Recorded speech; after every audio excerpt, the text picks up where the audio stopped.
And now this bombshell Daily Mail article came out this week saying a secret office of the CIA has collected at least 9 non-human spacecraft from all over the world over the last 20 years. The Daily Mail also reporting of those 9 spacecraft, 1 had crashed with considerable damage. The 2 others were completely intact. The retrieval mission was allegedly performed by the military, and then these spacecraft were handed off to private corporations. Let's bring in Nick Pope, who investigated UFOs for the UK Ministry of Defense. Nick, you've obviously been our go-to UFO expert in this unprecedented year that we have had. I'm curious, what did you make of this report alleging that a secret branch of the CIA was conducting all these UFO retrieval missions?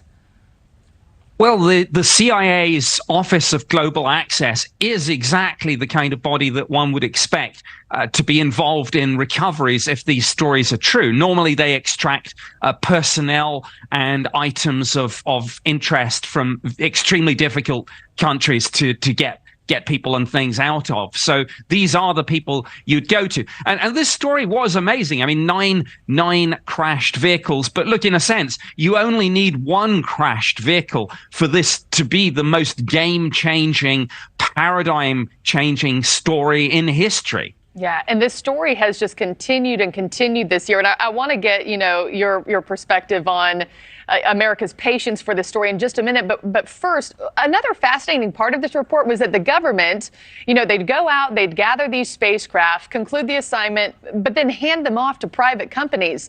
In your eyes, why would that be the case?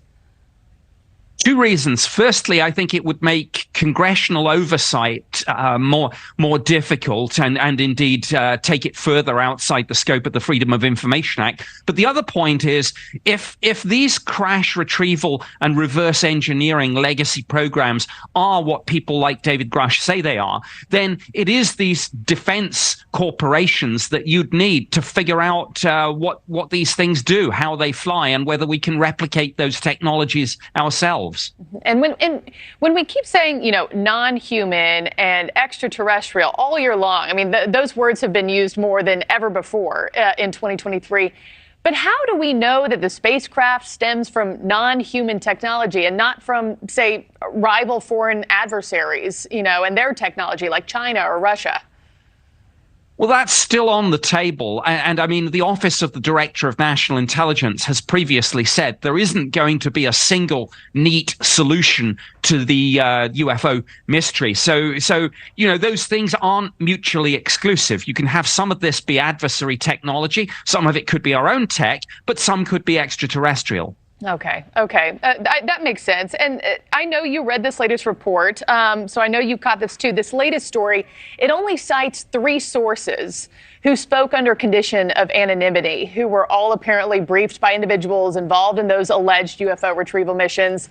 There are a lot of people who don't want to come forward publicly out of fear of reprisal, but do you fear that America's patience and our attention span on this story is waning when it involves so many secret sources shrouded in so much mystery and not enough photographic evidence? I mean, I think people want to see the videos and the pictures that everyone's talking about.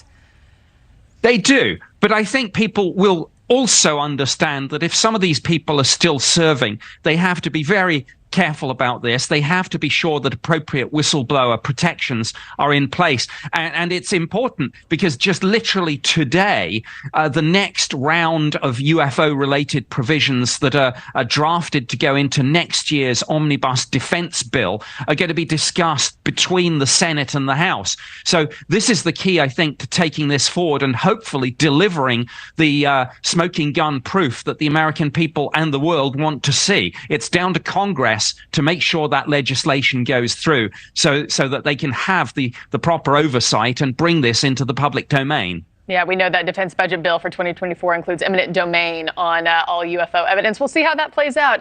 Nick Pope, thank you so much.